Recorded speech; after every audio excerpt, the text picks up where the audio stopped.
did not think I would be able to say this and back it up at this point in the year. But going into this game, I'd rather have Kevin Jennings than Cade Klubnik.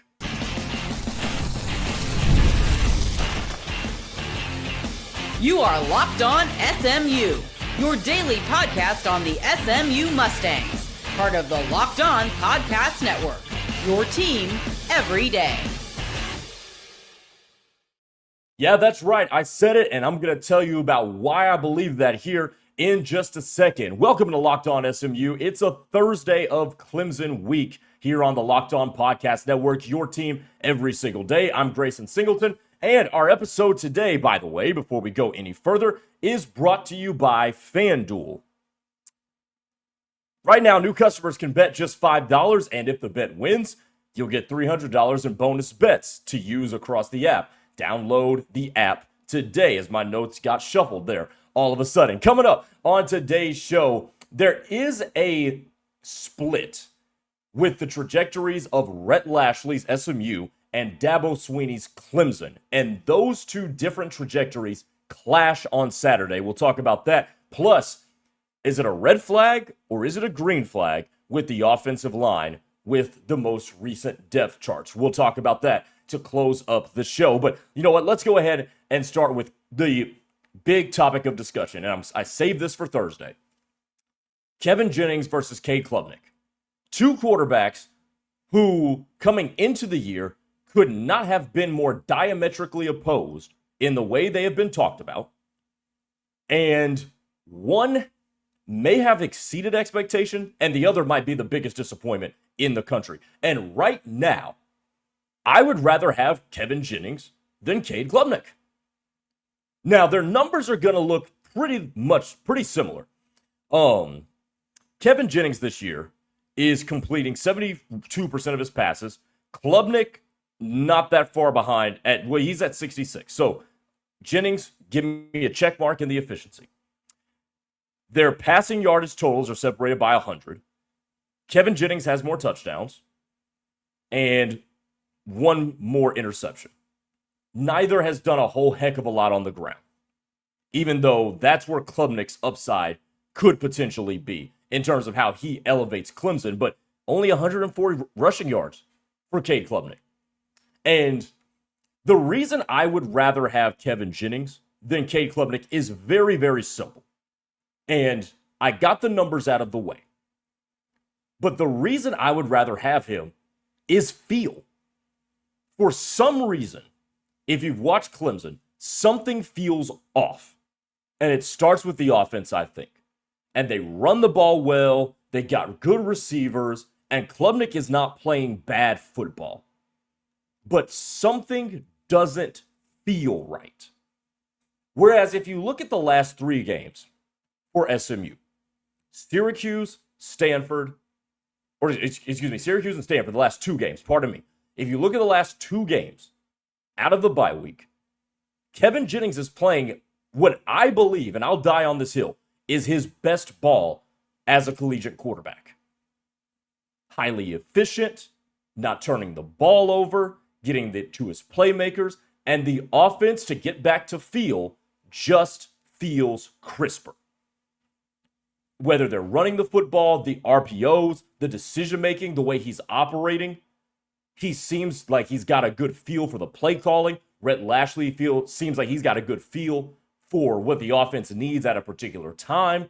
Kevin Jennings has been situationally very good the last couple of weeks.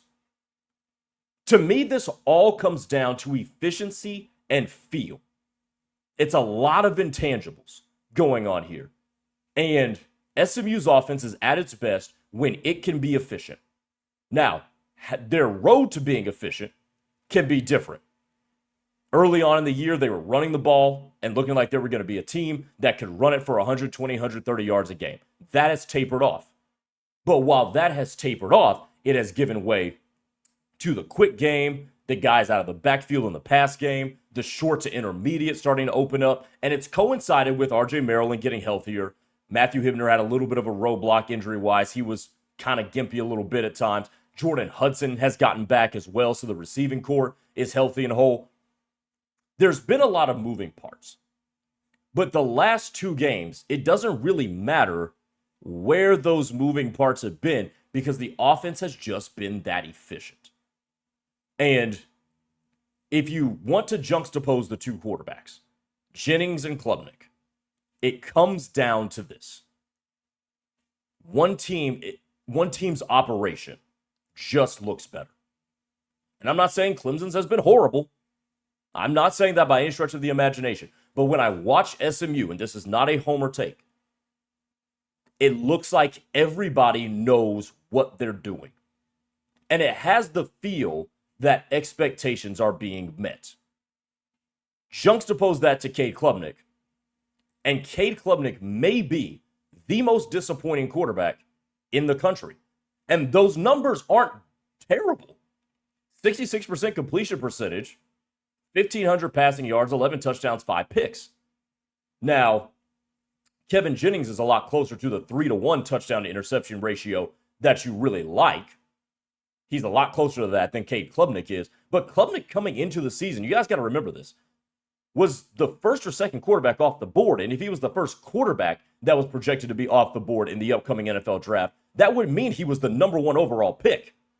Because whoever's picking number 1, be it the Jets, Browns, or whomever, or whatever god-awful team, as long as it's not the Titans, we're going to take a quarterback. And that was supposed to be Klubnik. And next to Garrett Nussmeier and maybe Lenora Sellers, they have been the biggest disappointments at quarterback in the entire country. Juxtapose that to Kevin Jennings. Thought he could be pretty good. These first couple games in the ACC, been really good. Been really, really good. And his stock continues to rise. And there is a chance he finishes this season as a top 12 quarterback in the country. Still not going to put him up there just yet. I got to continue seeing him stacking days. We talked about this last week. But right now, given the situations, because in football, man, you can't just isolate one player. You can't isolate the player and isolate the performance. Football is so woven together with a bunch of different factors. So you got to keep everybody together. And when I take the full picture into account, when it comes to Jennings and or Klubnik, I come out thinking I like SMU's situation. Quarterback is operating it at the highest efficiency. They'll figure out a way to go down the field and get points with whatever's working on that day. Offensive line playing decently well. And it comes down to the operation. Have you watched Clemson this year? Have you seen how many times it's just looked wacky and Klubnik has to pull something out of his behind to make something happen? Have you seen the bevy of talking points that we thought were going to be the case with Clemson that just have fallen off?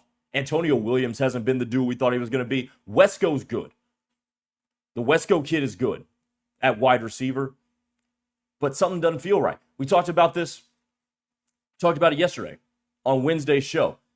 They're an offense that has not played four-quarter football. One bit. Now, you could say SMU hasn't played four-quarter football on offense, and, you know, that's up for interpretation for sure. But they played three quarters, I know that, which Clemson has not this year. SMU has been a more complete first quarter to zeros on the clock team than Clemson has.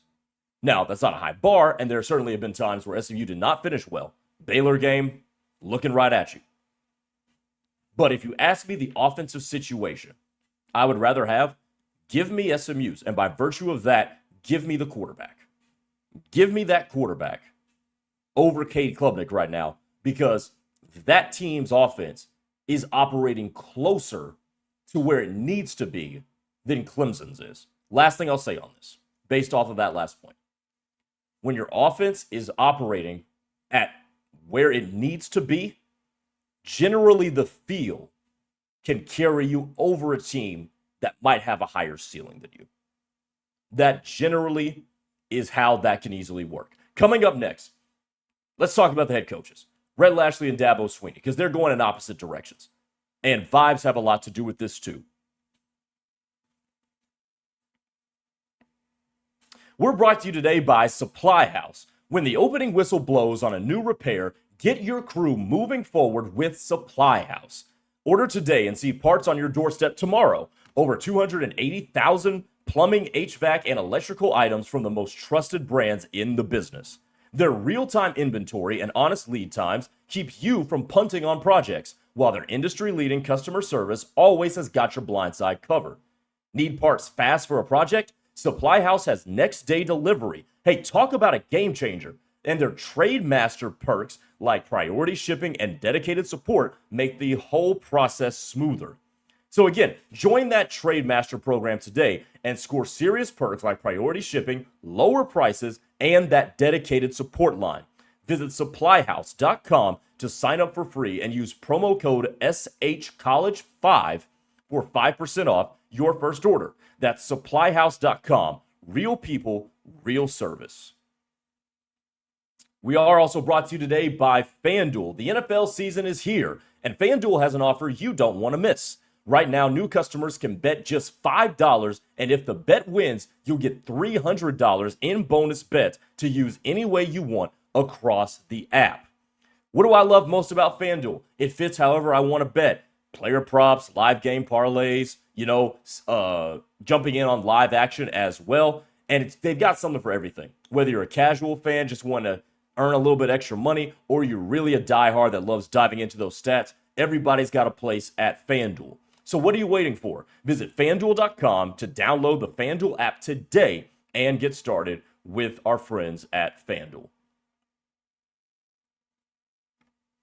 Welcome back to the show. Grayson Singleton here. Go ahead and give me a follow at Gray_Singleton2. Those of you watching on YouTube, you can see that on the screen. And also, for our podcast listeners on Spotify, Apple Podcasts, or wherever you get your podcasts, appreciate you guys as well. Salute to you. Okay, Brett Lashley and Dabo is an intriguing coaching matchup.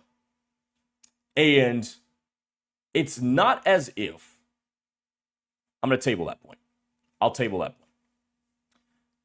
But on the one hand, let's just talk about the feel of the programs. SMU coming off of a college football playoff appearance, obviously Clemson doing the same.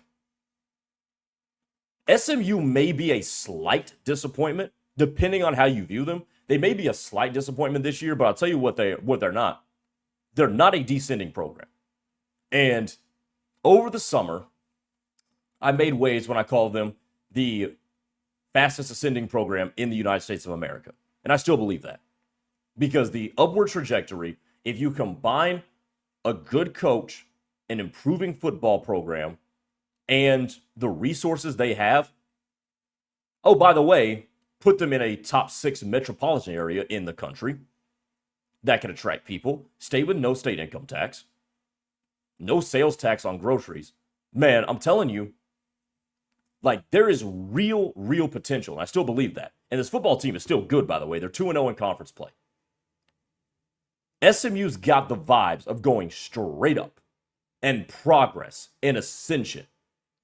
Vibes are a real thing here. And when I look at Dabo Swinney's Clemson, man, even though they made the college football playoff last year by virtue of winning the ACC championship game, it kind of just feels like this thing is over for Dabo. I mean, here's a dude who had to have help from Fran Brown and Syracuse to get into the conference championship.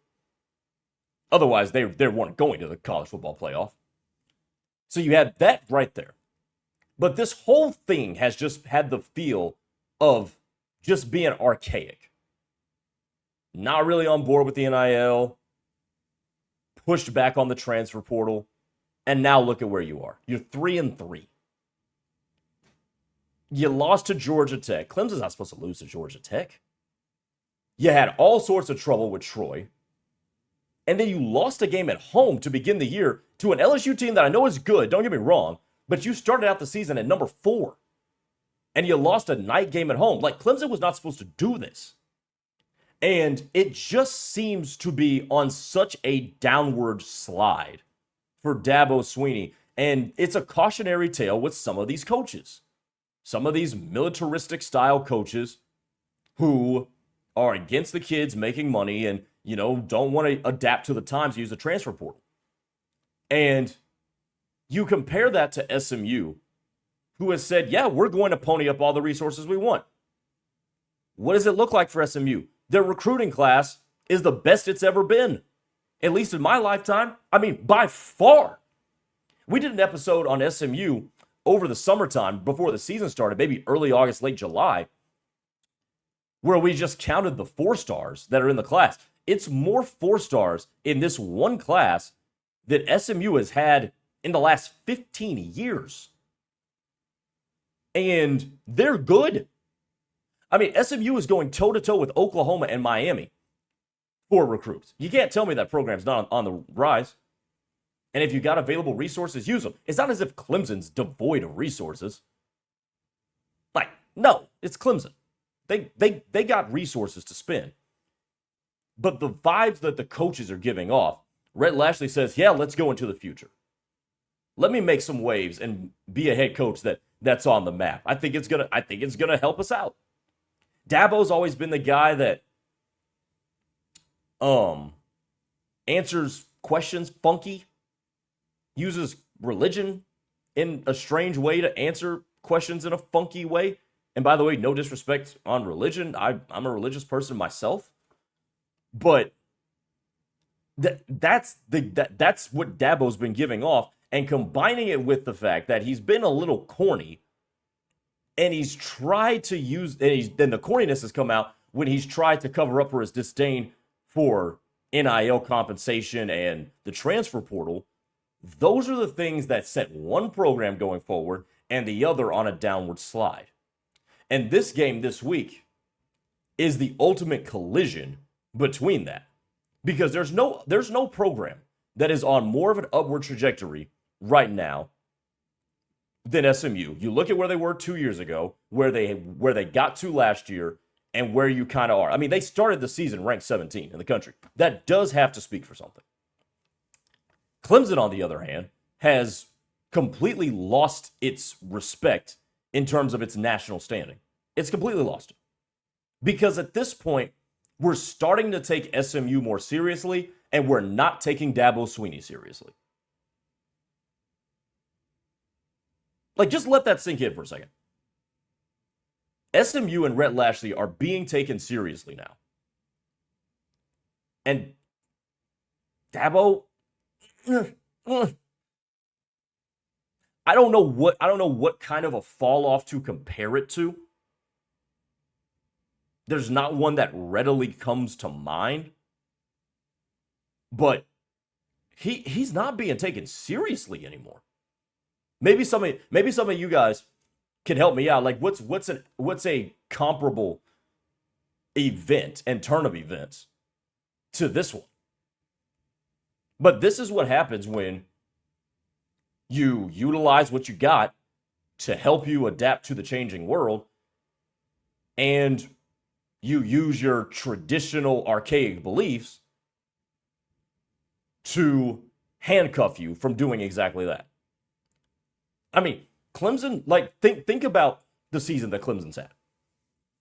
Lose a night game in primetime at home to begin the year, get shut out in the first half and need a 27-0 spurt to beat Troy by 2 scores, lose back-to-back ACC games to Georgia Tech and Syracuse, and your kind of return to grace is mollywhopping 2 really bad teams, and one of them's about to fire a coach, that being North Carolina. Which may, by the way, because UCLA has seemed to turn whatever that was around. They look like a functional team. North Carolina is, bar none, the most dysfunctional program in the country. That's one of the teams you beat to make us feel halfway good. It doesn't feel right. If you ask me what kind of vibes I'd rather be on, hell, I'd rather have the vibes in Dallas. Haven't won any national championships yet, but it just feels better. And it feels better of a situation. It feels better going into the future. And they don't have to make some hard turn, anti-personality type of pivot. Just smoothly going along into it. Just ride right into it. NIL, paying players, utilizing resources. Yeah, sure, we can do that. Dallas-Fort Worth area, plenty of good places to live. You're in the center of one of the biggest states in the world, one of the biggest metropolitan area, one of the biggest states in the country, one of the biggest metropolitan areas in the country. Yeah, we'll use that. Lure players with that. Keep the players home, which, by the way, our area is a factory for college football talent. We're going to keep them home and make that our goal. Telling you, it may not feel like it right now because you lost those games to Baylor and TCU, but SMU is still on the most upward trajectory of a rising team in the country, and Clemson is doing the exact opposite. Coming up next, it'll be interesting to see if that wins out, by the way, come Saturday. But coming up next, let's round this out talking about the offensive line.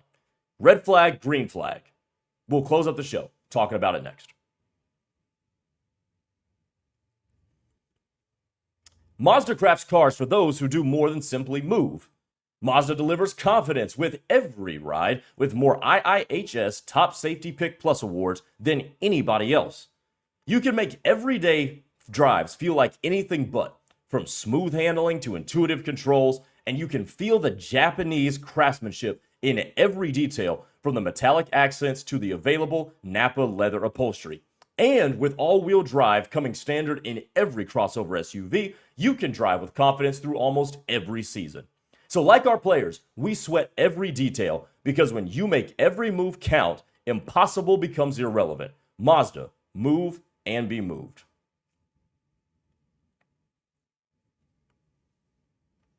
Let's close up the show talking about the offensive line here for a second. And we talked about the depth chart release yesterday, but I want to continue on a point here. So going to SMU's depth chart for this week's game against Clemson, from left to right on the offensive line, Savion Byrd, Logan Parr, Josh Bates, Addison Nichols, and P.J. Williams. Now, last week's depth chart, going into the Stanford game, Chambly, Parr, Bates, Nichols, Williams. Now, I'm going to get the halfway negative of this out of the way first. You'd like to see them figure out who's left tackle. You'd like to figure it out. And I'm guessing it's going to be Byrd from here on out, which Byrd, pretty good passing or run blocking. Pass pro left a little bit to be desired early in the year. So, but you think you've got some continuity. The only red flag here, which for our YouTube audience I know is on the screen, our only red flag here is that we've had a little bit of stuff going on at left tackle. A little bit of stuff. Now we're going to flip that over. Because this is a huge green flag for SMU. And you guys have heard me talk about this before. I've talked about this on the show before, I'm pretty sure. But one of my biggest red flags on a team is rotating offensive line combinations. Your team will never look like it should and look like it can look when you are moving around the offensive line. You can move around a secondary all you want. You can experiment with wide receivers all you want. You can, unless, because they're the quarterback of the defense, there's an extent to this, but you can move around linebackers. I do not want to see you moving around offensive linemen. I do not need to see a merry-go-round of who is where at the offensive line. No, no, no, no, no, no, no. That is a big red flag for me. And SMU has avoided that. And now, why is this a big thing? Why is this a big thing? Because it's not a given. It's not a given. This is 3 weeks in a row now, at minimum, and maybe more, where 4 of the 5, with the exception of left tackle, have been solid and sturdy. Now, P.J. Williams eventually ended up having to miss that Stanford game. I am aware of that, and I will say that now. He eventually ended up having to miss that game, and they were just able to rest him, and everything turned out good. But throughout the week, he was there. And to me, that matters too, because there is an enormous amount of continuity on this SMU offensive line. And that allows you, we talked about efficiency with the offense earlier, juxtaposing Kevin Jennings to Cade Klubnik and how those offenses feel, right? The offensive line continuity has a lot to do with that. And when you can have the same 5 playing the majority of the season and practicing the majority of the season together, your ceiling gets raised. your ceiling absolutely gets raised. By the way, it may come out to win you a game or two. You don't know. We don't know that. But it might. But it gives you the better chance to win. And I bring in my day job a lot. And my day job is covering the University of Oklahoma. They're a complete and utter disaster on the offensive line. Injuries have had to do with it. Poor play has resulted. Poor play has also happened regardless of injury, too. And the vibes here in Norman aren't fantastic. I'm going to just go ahead and I'm just going to put it like that. They're not fantastic. And the offensive line has a lion's share of the reason as to why. There's no continuity there. And it's been that way ever since fall camp. And I don't have that same red flag feeling with SMU. I just don't. And look, I think they're going to get back at some point to running the ball better. I don't know if it's going to be this week. Because there are two big defensive linemen, Peter Woods and TJ Parker for Clemson, that I don't know if you're going to be able to move them all that consistently. Maybe you will. Maybe they're going to have a really good plan. But Clemson's a good team at stopping the run, as is SMU. They are right next to each other in the ACC standings in terms of that particular metric, stopping the run. Most teams do not have a whole heck of a lot of success running the ball in those two. But if the continuity continues to build, I'll tell you where it does help, keeping your quarterback upright. And SMU's done a pretty decent job of that. Kevin Jennings, to this point, has been sacked 11 times. So, more than you would like, but keep this in mind too. Kevin has been sacked a decent amount because he holds onto the ball way too long. Like, that has happened. Kevin, a lot of times, has taken sacks where he's been given ample time to throw the football. Watch the games, I think you'll find it. Very rarely has he been sacked because, I just didn't have enough time. And the offensive line blew it. Like, that hasn't been the case a whole heck of a lot of times. Remember, not every sack is created the same. But